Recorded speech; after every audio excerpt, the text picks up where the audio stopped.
Hey folks, it's Sean Hayden here with Archery Talk. I'm with Brandon Reyes. We're going to ask him a few questions about what it takes to compete at the pro level. Brandon, what does it take to compete at the pro level of archery? Like, what do you do for practice time? How much time do you spend on yardage and stuff like that? Well, my practice time, depending on what I'm practicing for, is devoted to basically shooting my bow or judging targets and judging practice and distance.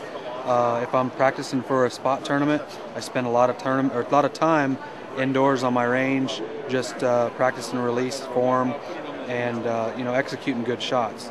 If I'm practicing for 3D or trying to prepare for a 3D tournament, then I'm outside judging targets. Not so much time spending with my bow.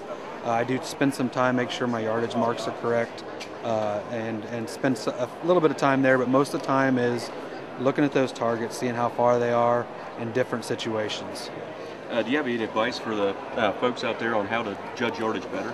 Well, judging yardage, the only way you seem to get better is to do more of it. Depending on what type of terrain you're in, I always, tell people, encouraging people, if they're going to a tournament where there's a lot of hills, a lot of side hills, a lot of angled shots up and down, I encourage people to practice that way, or go to a place where they can, perhaps get into the same type of terrain that they're going to be shooting in a tournament.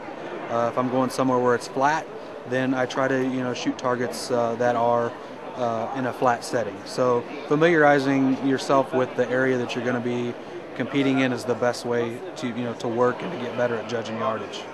What advice would you give a new archer or someone that's wanting to start competing on this type of level? Well, the best encouragement I can give is to keep at it, keep a strong practice regimen. It can get discouraging if you don't think you're shooting as well as you should be. We've all been there. So I guess my main encouragement would be to practice like you are going to practice in a tournament, and keep it up, keep strong form, and make sure that you never give up. Keep your eye on the goal and set goals, and if you're getting close to accomplishing a goal, make sure you have another goal set in place. Well, that's great. We're here at the World Archery Festival, and we'd like to thank Brandon Reyes for taking time to talk with us with Archery Talk. Thank you.